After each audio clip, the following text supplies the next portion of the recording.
Do you want to know how to steal art?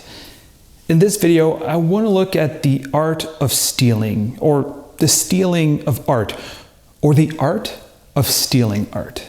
Not the sneaking in a museum and taking art kind of theft, but the taking a picture of an artwork in a museum and reproducing it kind of theft.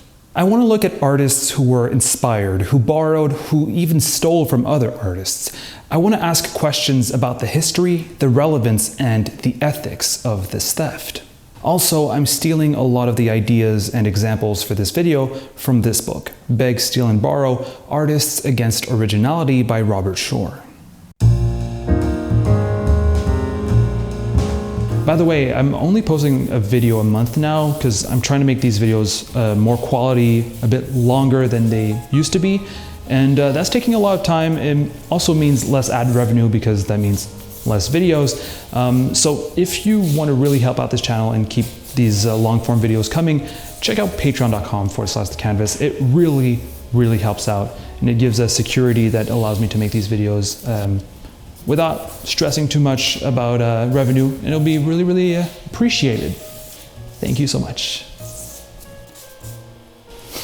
That hand though, it's so much harder than I thought it would be.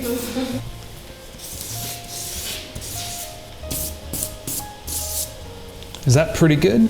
Oh yeah. Let's add the yellow.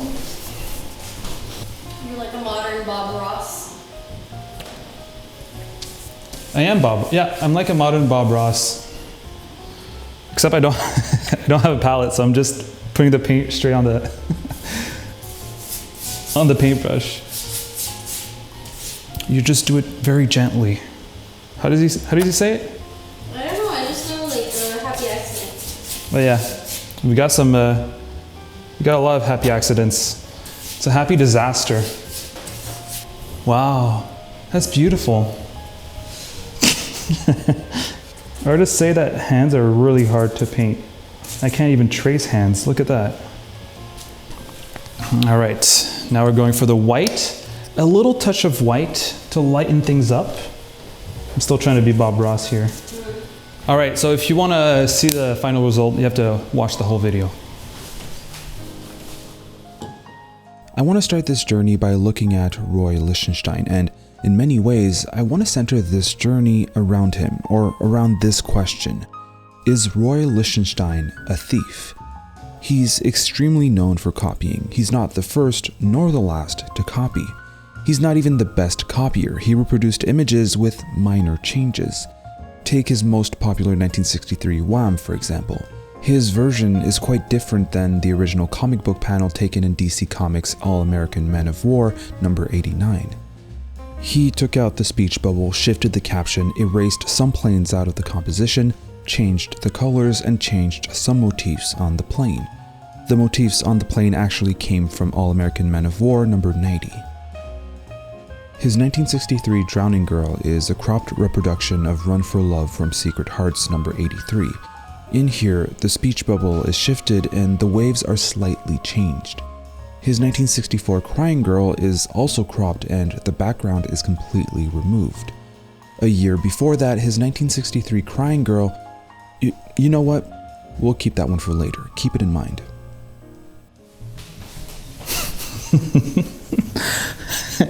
My background is so scary. It went from like, let's make a video about appropriation and pop art, and this is what you get. Now, many have accused Lichtenstein of plagiarism or theft for reproducing almost identical images to the ones he found in comic books. The man took images created by comic book illustrators, reproduced them, hung them in galleries, and made a fortune out of it. You can see how that can be controversial, but is it theft? When I'm asking here if it's theft, I'm not asking if it fits the definition of theft, but if his copying is ethical, valuable, or justifiable. When we look at the history of art, it's obvious that copying has been an essential part of the practice. I could go on and on showing you examples of artists copying, from Van Gogh copying Japanese prints to Michelangelo, who got his first patron in Rome by getting caught selling fake antiquities he had forged. He was such a great copier, or thief, that Cardinal Riario, the buyer of the fake, started supporting Michelangelo. I think perhaps the most important instance of copying in art history can be seen in engravings, obviously. Marcantonio Raimondi is probably one of the most famous engravers and printmakers of the Renaissance, being the only printmaker in Vasari's Lives of the Artists. Raimondi was considered, to Vasari at least, an artist, though Raimondi made his entire career on copying. He copied Albrecht Dürer, which led to some of the first legal battles about copyright. He printed pornographic content, which led him to do some prison time, and he famously copied Raphael. Though it could be relevant to the discussion, I don't want to look at the evolution of copyright through Dürer and Raimondi, and because I don't want to get demonetized, I won't do the same mistake as Raimondi and show lewd engravings. But I do want to look into Raphael's The Judgment of Paris. Raphael drew The Judgment of Paris for Raimondi to copy. In this case, it would be more of a collaboration than appropriation.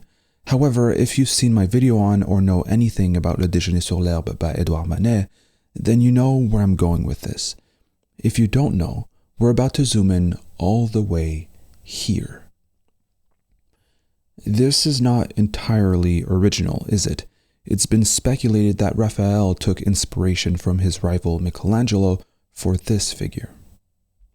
In any case, however, this copy of Raphael would be copied later on in one of the most influential modern paintings, some would say the first modern painting. Le Déjeuner sur l'herbe, or The Luncheon on the Grass by Edouard Manet, is an 1862 painting which was scandalous for various different reasons. One, its provocative subject matter, being a contemporary nude woman looking at the viewer in broad daylight. Two, its imposing size, breaking with the tradition of large paintings being reserved for historical or religious paintings. Three, its poor execution, at least when compared to academic paintings. The bather in the background looks huge, the skin tones on the nude are flat, and you see brushstrokes all over the composition. This scandalous painting, alongside Olympia 2 years later, symbolized a complete break from the traditional académie and opened up the possibility for further exploration, experimentation, and expression. Now, the reason why I'm bringing up Le Déjeuner sur l'herbe is because this painting, arguably the first modern painting, is mostly copied from Raimondi's own copy of a Raphael drawing. Olympia, by trading the loyal dog with a cat which apparently represents prostitution, was mostly copied from Titian's 1534 Venus of Urbino, which is, guess what, copied from the Dresden Venus by Giorgione, though Titian might have worked on it too. But it doesn't stop there. The Dresden Venus might have itself been copied from an illustration by Francesco Colonna in his 1499 book Hypnerotomachia, Polyphily. And to go back to Le Déjeuner sur l'herbe, it's also been copied again and again, notably by Pablo Picasso, but also Claude Monet. Did Picasso, Monet, and Manet steal? You may argue that it's a bit of a stretch to say that Monet stole from Manet's Déjeuner sur l'herbe, and I'd agree. It might even be a stretch to say that Manet's Déjeuner is a copy of Raimondi's engraving, though it would be fine to say that Raimondi's engraving is indeed a copy of Raphael's drawing, even if we haven't seen the original drawing. Perhaps it's not stealing or copying, but taking inspiration, or even applying your own style to an established artwork, image, or idea in order to emphasize that style.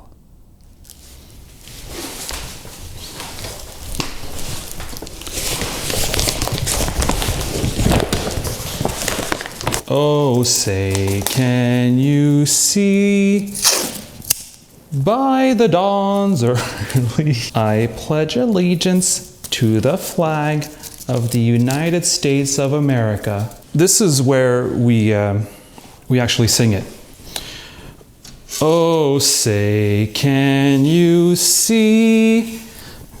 Na na na na na na. Take, for example, Jasper Johns flags. I love these flags, and trust me, it's not because I'm a patriot. I'm not even American, thankfully. If you don't know anything about these flags, you may not care about them. They're just reproductions of the American flag, probably one of the most common symbols to any American, but they're absolutely fascinating. Let me explain why. In the mid-50s, Jasper Johns, a 24-year-old artist, painted this. Using this design took care of a great deal for me because I didn't have to design it. That gave me room to work on other levels. See, in the mid-50s, with notably Jackson Pollock, the subject of paintings, instead of being figurative as it has always been, became the paint itself, the drips, the brushstrokes, the colors. Johns was able to camouflage the brushstrokes, his encaustic painting, behind the representation of a subject so mundane that, to appreciate it, you need to look at the technique with which it was made. In a way, Johns made a painting which isn't only about the gesture as Pollock was, but also not only about the symbol, but a perfect mix of both. The painting of a flag is always about a flag, but it is no more about a flag than about a brushstroke or about the physicality of paint. So Johns copied the design of the flag to concentrate on and give emphasis to his own style. Perhaps a lot of the copying done in art history has been made with this in mind. To hone in your style, to focus on your technique and be able to compare your version of a painting with its original and see what you've done and what you can do differently. Did Jasper Johns steal? Well, he stole or borrowed the icon of the American flag to concentrate on his own visual language, a process repeated all throughout history. Johns, however, did it with an icon that seemingly has no author, or whose author is kind of irrelevant at this point. I'm sorry, Francis Hopkinson. At this point, I don't know if we can call this theft at all. It is copying, but Johns didn't steal a composition from another artist, as Manet did, for example. By the way, is this stolen from Jasper Johns, or is it just a painting of a flag? Did I steal from Jasper Johns? Did I steal from America? Perhaps to look at the ultimate form of theft in art, we'd have to look at the whole idea of détournement. Détournement comes from the 50s Letterist International and Situationist International. These were anti-capitalist movements who, through art, revolted against the status quo. The Situationist International was founded by the very popular philosopher Guy Debord and his friend, the artist Asger Jorn. In the first 1958 Situationist journal, they defined détournement as the integration of present or past artistic productions into a superior construction of a milieu. In this sense, there can be no situationist painting or music, but only a situationist use of those means. In a more elementary sense, détournement within the old cultural spheres is a method of propaganda, a method which reveals the wearing out and loss of importance of those spheres. The purpose of détournement is to use present or past artistic productions against themselves, to use them to reveal their own irrelevance, to reveal the weakness of the spheres which they reinforce. Thus, they denounce the current state of culture, and thus they are propaganda. Propaganda in the sense of conveying a political message, by the way, not of deceiving you. Now, to look at détournement, I want to look at Asger Jorn. A Danish artist, Jorn, a communist, was involved in the resistance movement against the Nazis in Denmark. He was the first to translate Kafka in Danish, co-founded the Situationist International with Guy Debord, and co-wrote books with Debord. And to understand Situationism, Jorn, and détournement, you have to understand its social critiques and its rebelliousness, which can be perfectly captured when, in 1964, Jorn was sent a large sum of money after being awarded the Guggenheim Award. Jorn sent a telegram in return to Harry F. Guggenheim, the president of the Guggenheim, and it's pretty funny. Go to hell with your money, bastard. By the way, it's in all caps. Refuse price, never asked for it. Against all decency, mix artist against his will in your publicity. I want public confirmation not to have participated in your ridiculous game. Jorn. Now, let's look at Jorn's détournement, or as he called it, his modifications.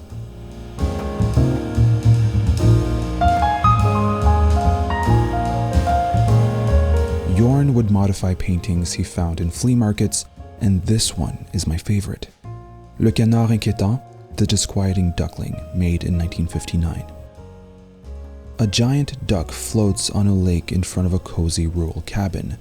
That's it in terms of what it depicts, but how it depicts it is what gives it value.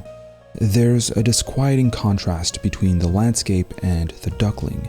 The landscape is probably a mass-fabricated decor painting, the kind that's sold in a department store, the kind where the artist's singularity is dulled out during the mass production process. The duck in all its boldness, colors, and textures breaks the passive serenity of the landscape.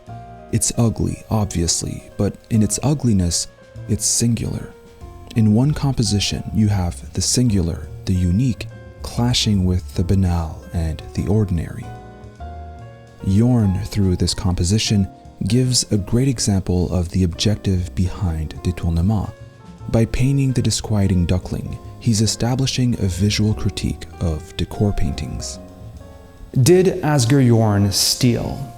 He definitely used someone else's painting, vandalized it, and claimed it all as his own. It does help that the original paintings were often made by invisible artists or artists working on a production chain for a retailer. If it is theft, it's less problematic when put in that light. Earlier in the same decade, the Dadaists were also appropriating bits of media, newspapers, and pictures to construct new images. Hannah Hoch's 1919 cut with a Dada kitchen knife through the last Weimar beer belly cultural epoch in Germany is a great example of it. What better way to represent a cultural epoch than to use cultural elements from that epoch? Did Hannah Hoch steal? Well, sure, but she stole by cutting different cultural elements, portraits, pictures, words, out of their context and combining them all together to create a new image, one representing a cultural epoch through the artist's eyes. We've been looking at different types of borrowing, copying, or stealing to determine if Lichtenstein stole. A lot of the justification for copying or taking inspiration from someone else's work comes from its transformative use. Edouard Manet, Claude Monet, Titian, Jasper Johns, Asger Jorn, Hannah Hoch. As we saw, all of them stole, but they transformed what they stole, gave it a second life, infused the stolen image with their artistry, with their creativity. In every case, their theft is justified because they transformed every image that was given to them, adapted them to their style, to their art, to their vision of the world. They used what they stole not as an end in itself, but as means to an end. But many of you may think that Lichtenstein wasn't transformative enough in his art to justify its theft. He barely changed the composition from the images he found. Marcel Duchamp's La Chaux au Cul is a great example of how just a little change can be enough to make the use of a stolen image transformative. However, there have been times in art history where some artists stole an image or an object, claimed it as their own, without doing anything to it. These cases perhaps can help us better understand if Lichtenstein stole or not. All right. It's urinal time, baby. All right, so this is, it's papier-mâché. I did my best. I did it for you, so you better appreciate it. I forgot, I have to write R-mut. So, R, is there a dot? Hold on.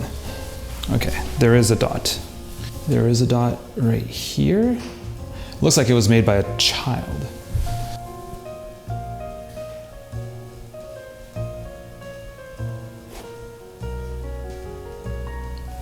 All right, and there's a little date under. All right, they write 1917. We're in 2023. Should I put 1917 to copy and be faithful to the copy? Or adapt it to my own, to 2023? There you go. All right, I already said it, but I'll say it again. It's urinal time, baby. I feel like every time I talk, even if just briefly, about art history, I always bring up Fountain by Marcel Duchamp. In 1917, Marcel Duchamp sent an upside-down urinal with the signature R-Mut 1917 on it to an exhibition which supposedly accepted any art, any except Fountain. It sparked a discussion on what is art, what makes an object art, and the artist's role in the making of an artwork. Louise Norton would greatly summarize the situation in the Dada magazine, The Blind Man. Whether Mr. Mutt with his own hands made the fountain or not has no importance. He chose it. He took an ordinary article of life, placed it so that its useful significance disappeared under the new title and point of view, created a new thought for that object. The artistic process was not to create a new object or to modify an old one, but to create a new thought for that object. With Fountain, Duchamp didn't create anything, at least materially. Arguably, there's a signature, but the transformative use, if there was one, was in the recontextualization and the reconceptualization of the urinal. By placing the urinal in an art exhibition, by placing this specific object in this specific context, Duchamp created a new artwork for us to engage with, an object with which we would have never engaged with was it not for his intervention. This intervention, though it wasn't material, was still art. But did Marcel Duchamp steal? Duchamp bought a urinal and didn't do anything to it. He doesn't have the justification of transforming the initial object into a new one. The urinal before and the urinal after the exhibition is the same. But Duchamp, by appropriating or stealing this object, transformed its meaning. Unlike most artists, he didn't need to create the object to make it art. He created the concept, which is all he needed to make art. Added to that, the urinal was mass-produced without an author per se. When we say that an artist steals or plagiarizes, we usually mean that they're taking a work, idea, style, or composition from another artist. In this case, the original urinal was never art to begin with. It was never the product of an artist. But what if it was? What if an artist took another artist's work to make it their own? We're not talking about appropriating a found object, but appropriating someone else's art and not transforming it. Over 2 years ago, I made a video on Cowboys, capitalism, and appropriation, probably my most underrated video, in which I present the work of Richard Prince. The first photograph to be sold for over $1 million is by Prince, and it's his 1989 photo of a cowboy. But this is a controversial picture because it was stolen. It's a picture of a picture. It's a picture of a picture reproduced thousands of times as a Marlboro commercial. Did Richard Prince steal? We're probably the closest we've ever been so far in this video to an artist stealing. However, one can argue that Richard Prince was transformative in many ways. First, he cropped the picture, creating a new composition from the original. Second, he made it much larger, creating a new way of engaging with it and creating a new context through which to engage with it. Third, this new context isn't only given by the shift in size, but the shift in the way Prince makes us perceive this work. As an ad, it's easy to overlook the beauty of an image. We see ads every day and don't consciously pay attention to them most of the time. Prince cropped out the propagandistic elements of the image to give us an image not about cigarettes, but about cowboys. He's showing us how easy it can be to overlook art in our day-to-day lives once it's been co-opted for propagandistic uses. But what about Sam Abel? Sam who, you may ask? And that question is a problem. See, when Duchamp used a urinal to make it art, he didn't steal it from an author or an artist, but when Prince took a Marlboro ad and made it art, he stole from Marlboro, yes, who cares, but he also stole from Sam Abel, the original photographer of the Cowboys. But Abel wasn't credited for the Marlboro ad either. He arguably lost his authorship to the corporation.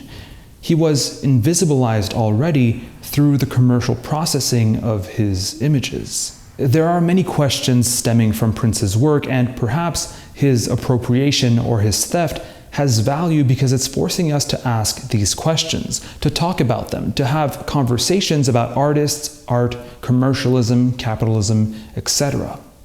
All right, the sun is acting funky, so I'm going to start reading like this. I shouldn't? All right.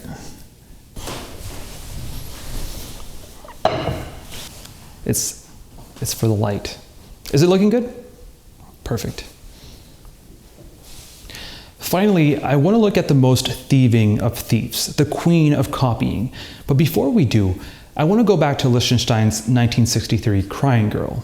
Well, this isn't exactly Lichtenstein's 1963 Crying Girl, or maybe it is. It could also be a 1966 painting by Elaine Sturtevant. I'm going to finish this painting. I'm going to put some paint in my palm like this. My hand is the palette. This is making me really appreciate the talent that is required to copy.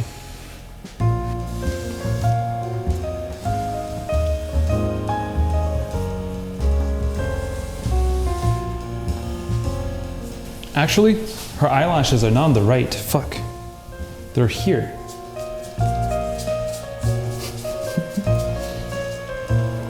I need to put some lines in her hair as well.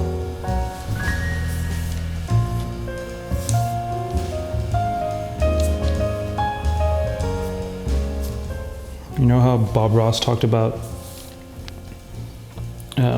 happy accidents and stuff like that? I'm just gonna say, oh, it's expressionistic. I wanted to do this. This is what I wanted to do. It's just my style.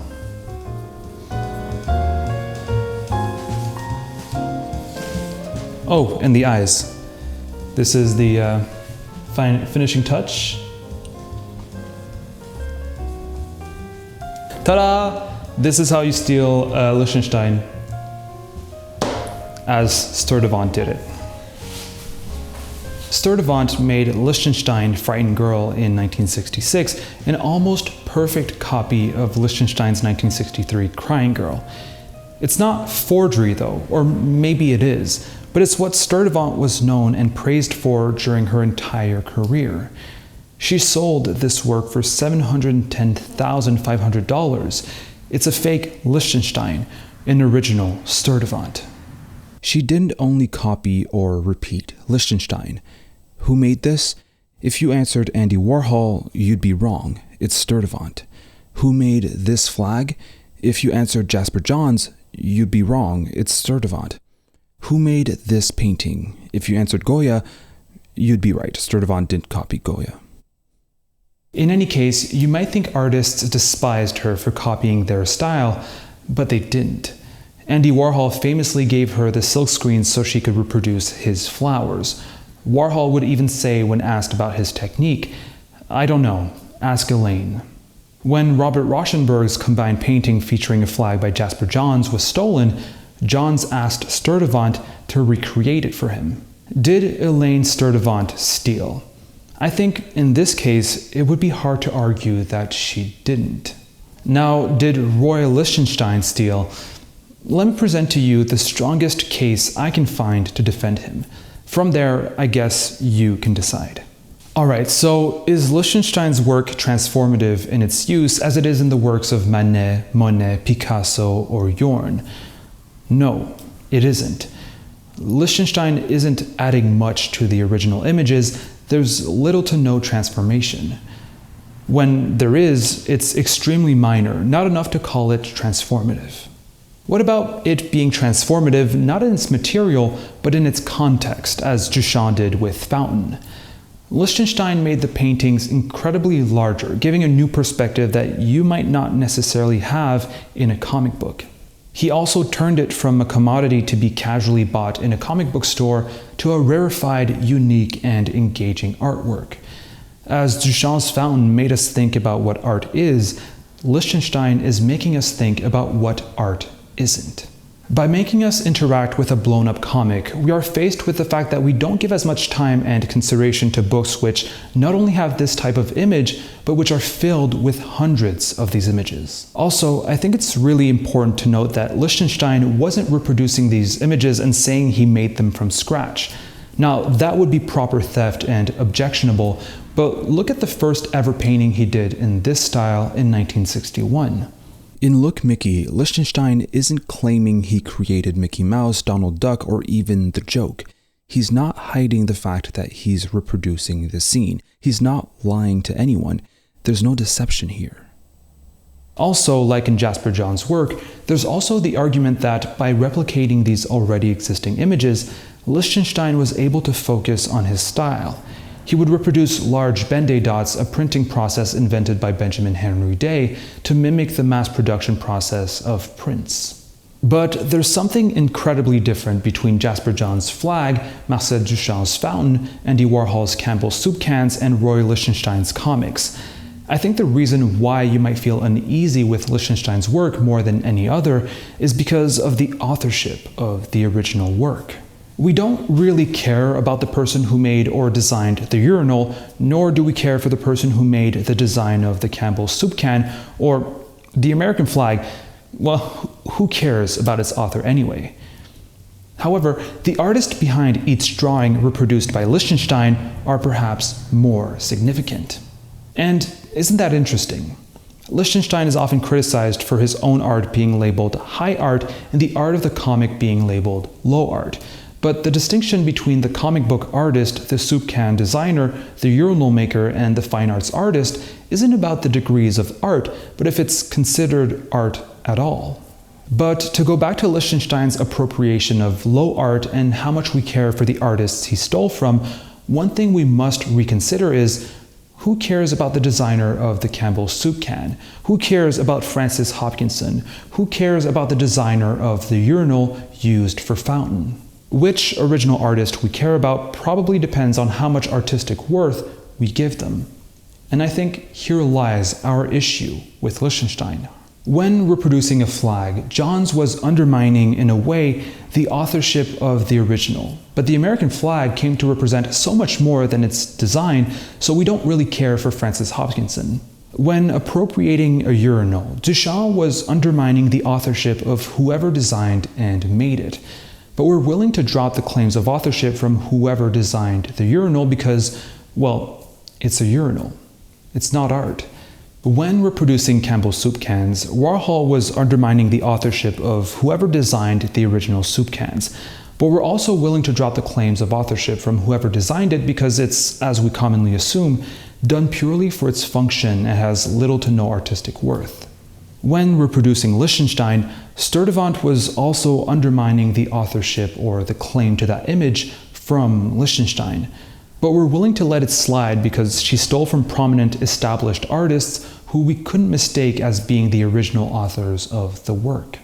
But when reproducing a comic book image, Lichtenstein is undermining the authorship of the artist who made that comic book image. But these artists are undeniably artists, at least to today's standards. We're willing to give the comic book artist the authorship that we aren't really willing to give to the soup can designer. Lichtenstein reveals, I believe, not only the hierarchy between low and high art, but also between who we're willing to give the status of artist to and the simple worker whose authorship is erased by the market utility of their design. So, did Roy Lichtenstein steal? Yes, he did, as did many artists before and after him. Was his theft harmful? I don't think he did particularly any harm to the artists he copied from because had he not done it, nothing would have changed for them. But I think there might have been a harm done in the sense of undermining their authorship, an authorship that they need to fight for, that is not automatically given to them as it is for fine art artists. That being said, there's value to Lichtenstein being able to steal and being successful with it. From it, he enabled this conversation, which is what art to me is all about. He's making possible the super constructive and totally not mean comment section below, and he enabled the possibility for me to make this video, which you might have liked so much that you subscribed to the channel, you liked this video, and you decide to support me on patreon.com/thecanvas to help me continue making more videos. By doing that, you'd join Mike Wex, Roman Brandel, Russell Chinchilla, and every other patron who make these videos possible. These videos are taking longer and longer to make, meaning less videos, meaning less ad revenue, and I can't understate the importance of all my patrons. Thank you to all of you and see you in tomorrow's live stream. Goodbye.